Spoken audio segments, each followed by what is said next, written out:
जय हिंद दोस्तों, उम्मीद है आप सभी स्वस्थ होंगे। आज हम बात करने वाले हैं एसएससी फेज 13 आंसर की के रिगार्डिंग कि जो आपका आंसर की है वो कब तक आ सकता है। हम ये भी बात करेंगे जो सिलेक्शन पोस्ट का एग्जामिनेशन जो हुआ है उसका क्या हाल है और उसका जो भी एग्जाम कंप्लीट जो रिव्यू है उसके बारे में हम बात करने वाले हैं। देखिए, हम जिन जिन टॉपिक के बारे में बात करने वाले हैं वो समझ लेते हैं। पहला कि एग्जाम का पैटर्न, यानी कि एग्जाम का जो पैटर्न है उसमें इस बार क्या हुआ है कि हमें कुछ अलग देखने को मिला है, इसके रिगार्डिंग बात करेंगे। साथ ही में हम ये भी बात करेंगे कि इस बार हमें क्या क्या इशू देखने को मिले हैं अभी जो सिलेक्शन पोस्ट का हाल ही फिलहाल में जो एग्जाम हुआ है इससे रिलेटेड। अच्छा, और इसके बाद हम बात करेंगे कि जो आपका आंसर की है वो आपको कब तक देखने को मिल सकता है।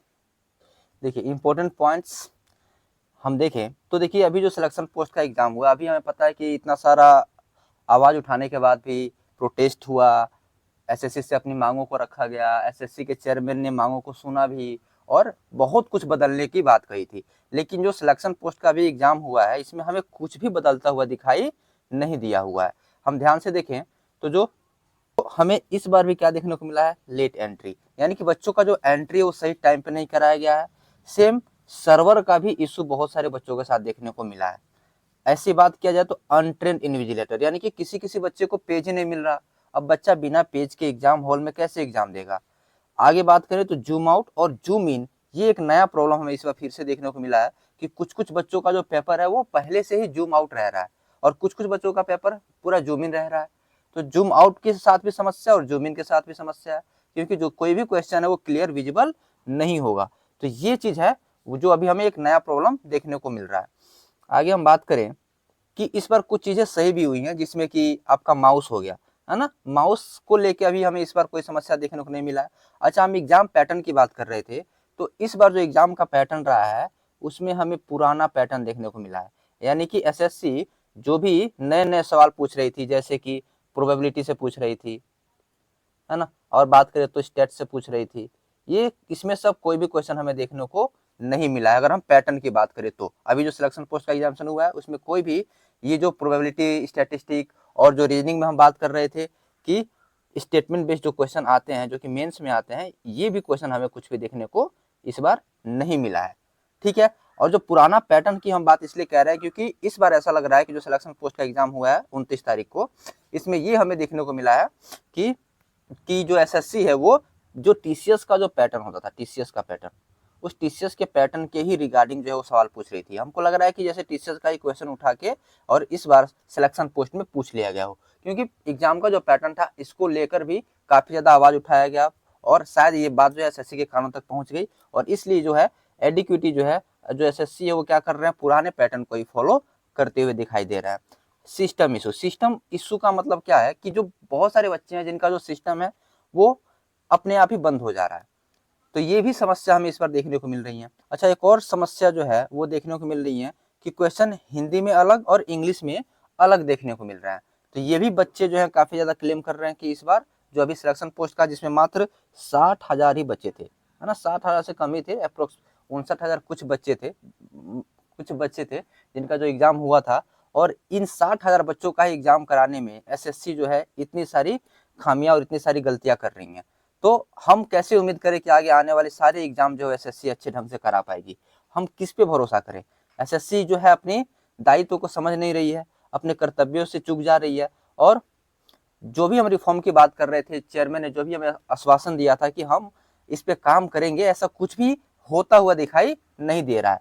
कुछ चीजें हैं जो सही हुई हैं, लेकिन अभी भी जो समस्या है वो कम नहीं है, समस्या जो है वो अभी भी बहुत हद तक है ना। आगे हम बात करें तो ये एग्जाम का लेवल था वो हमें इजी टू मॉडरेट दिखाई दिया। ये क्यों हुआ है, क्योंकि इस एग्जाम में क्या हुआ है कि जो एसएससी है वो पुराने पैटर्न को फॉलो की है, और पुराने पैटर्न से जो बच्चे हैं वो वाकिफ हैं, क्योंकि वो टीसीएस का एग्जाम पहले से देते हुए आ रहे हैं। तो इसलिए जो इस बार का जो 29 तारीख को जो एग्जाम हुआ है, ये जो था वो इजी टू मॉडरेट की कैटेगरी में आ गया, क्योंकि पुराने पैटर्न को ही फॉलो किया गया है, कुछ भी इसमें नया क्वेश्चन जो है देखने को नहीं मिला है।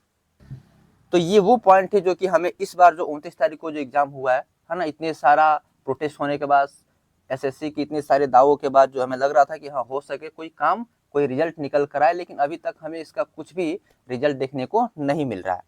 ठीक है, इसके बाद हम बात करने वाले हैं कि जो आपका आंसर की है वो कब तक देखने को मिल सकता है। देखिए, इसके पहले हमने स्टेनो का भी एक वीडियो बनाया था और उस स्टेनो के वीडियो में हमने साफ तौर पे आपको बताया था कि जो आपका आंसर की है वो 22 तारीख तक आ जाने का संभावना है, और वो हुआ भी, और 22 तारीख के शाम को आपको अपना आंसर की देखने को मिल गया था। मैं एक वीडियो का क्लिप आपको दिखाता हूं। यानी कि 22 अगस्त के पहले तक, 22 अगस्त से पहले आपको अपना आंसर की देखने को मिल जाएगा। तो हम बात करें कि अब जो आपका सिलेक्शन पोस्ट का एग्जाम टोटली फाइनल हो चुका है ना। एसएससी ने एक नोटिस में जारी किया था कि हम 29 तारीख को जो आपका एग्जाम जो है वो, बाकी जो बच्चे जिनका एग्जाम फेयर तरीके से नहीं हुआ था उनका एग्जाम हम 29 तारीख को कराएंगे, और 29 तारीख को जो है वो उनका एग्जाम जो फाइनल हो गया। और पहले जो बच्चे एग्जाम दे चुके हैं वो भी काफी समय से आंसर की का इंतजार कर रहे हैं। तो हम सोचे कि एक वीडियो बनाकर आपको एक आइडिया दे दे कि आपका आंसर की है वो कब तक देखने को मिल सकता है। ठीक है, तो इसी के रिगार्डिंग ये वीडियो है। और इसके पहले भी हमने बात कर लिया जो भी एग्जाम का पैटर्न के साथ जो बदलाव हुआ है और जो भी समस्याएं हमें देखने को मिली हैं, इन सब के रिगार्डिंग हम बात कर चुके हैं। तो अब बात करते हैं कि आपका आंसर की कब तक देखने को मिल जाएगा। ठीक है, वैसे हमें पता है कि 29 तारीख को जो आपका एग्जाम समाप्त हुआ। अगर हम ध्यान से देखिए, अभी अभी जस्ट इसके पहले स्टेनो का जो एग्जाम है वो 11 तारीख को समाप्त हुआ था, और 11 दिन के बाद, यानी कि 11 तारीख को समाप्त हुआ, और इसके जस्ट 11 दिन बाद यानी कि 22 तारीख को, 22 अगस्त को जो है आपका आंसर की देखने को मिल गया। यानी कि इस बार जो है 11 दिन टाइम लगा था। लेकिन जो सिलेक्शन पोस्ट है इसमें 11 दिन टाइम नहीं लगेगा। क्यों नहीं लगेगा? क्योंकि बहुत सारे बच्चे हैं जिनका एग्जाम पहले ही हो चुका है, करीबन 1 महीना पहले ही है, पहले ही उनका एग्जाम जो है वो हो चुका है। ठीक है, कुछ ही बच्चे थे जो कि अप्रोक्स 60,000 थे जिनका एग्जाम इस तारीख को, यानी कि 29 तारीख को कराया गया है। ठीक है, तो ये जो है, जैसे एसएससी का जो ट्रेंड रहता है कि वो, यानी कि वो फर्स्ट वीक में ही, हम बात करें तो एग्जाम खत्म होने के फर्स्ट वीक में ही क्या करती है, वो अपना आंसर की जारी कर देती है। ठीक है, तो ये हमें जो लग रहा है इस बार कि वो अपने ट्रेंड के हिसाब से जाएगी, और जो आपका आंसर की है वो हमें जहां तक लग रहा है कि वो 5 तारीख तक आपको देखने को मिल जाएगा। यानी कि 5 सितंबर तक जो है आपको अपना आंसर की देखने को मिल जाएगा, और बहुत ज्यादा चांस है कि 5 सितंबर से पहले ही आपको अपना आंसर की देखने को मिल जाए। इसके पहले भी हमने आपको बताया था कि जो स्टेनो का आंसर की है वो कब तक आने की संभावना है, और वो चीज भी, वो डेट भी सही हुआ, और बहुत ज्यादा उम्मीद है, बहुत ज्यादा प्रोबेबिलिटी है कि ये जो 5 सितंबर हम आपको डेट बता रहे हैं ये भी सही हो। क्योंकि हम हर वीडियो के पीछे मेहनत करते हैं, हमारा जो टीम है वो मेहनत करता है, चीजों को अच्छे से एनालाइज करते हैं, और उसके बाद ही कोई चीज हम आपके सामने लाते हैं। तो उम्मीद है आपको ये वीडियो अच्छा लगा होगा। आगे और भी अपडेट जानने के लिए और भी कोई जानकारी जानने के लिए आप हमसे जुड़े रहें। धन्यवाद।